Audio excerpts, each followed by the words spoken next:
అధ్యక్ష, ఈ అసెంబ్లీ ఘట్టంలో ఈరోజు ఒక చీకటి రోజు కింద అభివర్ణించవచ్చు అధ్యక్ష. భారీ ఆహార్యం ఉంటే చాలేదు సార్, ఆలోచనలు కూడా అదే విధంగా ఉండాలి. మీకు మీ నాయకులకు అందరికీ నేను చెప్పేది, పద్దుల మీద నిన్న జరిగిన చర్చలో కొండని దవ్వి ఎలుకని పట్టుకున్నట్టు నిన్న మంత్రి గారి మీద నిందలు వేయడం జరిగింది.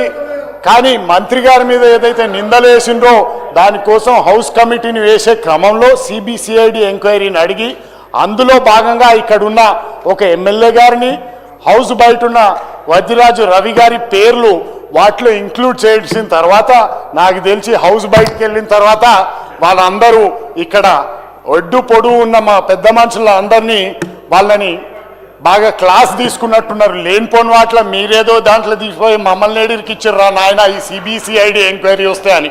దాంతో ఇవాళ హౌస్లోకి వచ్చి మొత్తం యూటర్న్ తీసుకొని హౌస్ని సజావుగా సాగనీయకుండా, అంటే అధ్యక్ష ఇక్కడ ఎంతోమంది మొదటిసారి అసెంబ్లీ సభ్యులైన వాళ్ళు ఉన్నారు, మా లీడర్లు ఉన్నారు.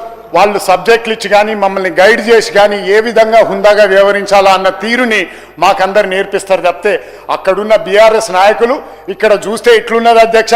చిన్నప్పుడు నా క్లాసులో కూడా లేదు, పెద్ద పెద్ద డాక్టర్లు అందరు చదివిండ్రు, సప్పట్లు కొట్టుకుంటా పేపర్లు ఇసిరేసుకుంటా నినాదాలు చేసుకుంటా సిగ్గు తీస్తున్నారు అధ్యక్ష. ఈ హౌస్లో ఉండడానికి వాళ్ళకి ఏమాత్రం కూడా అర్హత లేదని నేను భావిస్తున్నాను అధ్యక్ష.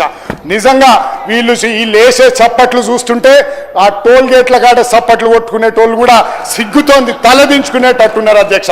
ఈరోజు పెద్ద మనిషి కడియం శ్రీహరి గారు, సరే వారు ఏ పార్టీ అన్నా కానీ వారి వయసుకు కానీ వారి ఇన్నోళ్ళ వాళ్ళకి రాజకీయ జీవితానికి కానీ మర్యాదనియాలే తప్పితే తుపాకులతో కాల్చేస్తా అన్నట్టు సంకేతాలు ఇచ్చి ఇక్కడున్న దళిత నాయకుల్ని, మొదటిసారి శాసనసభ్యులను అందరినీ భయభ్రాంతులకి గురి చేసిన కౌశిక్ రెడ్డి గారిని సభ్యత్వం రద్దు చేసి, ఈ సభ్యత్వం రద్దు కాదు అధ్యక్ష, ఈ సమాజం నుంచి కూడా ఆయనని బహిష్కరించాలని మిమ్మల్ని కోరుకుంటూ సెలవు తీసుకుంటున్నాను అధ్యక్ష.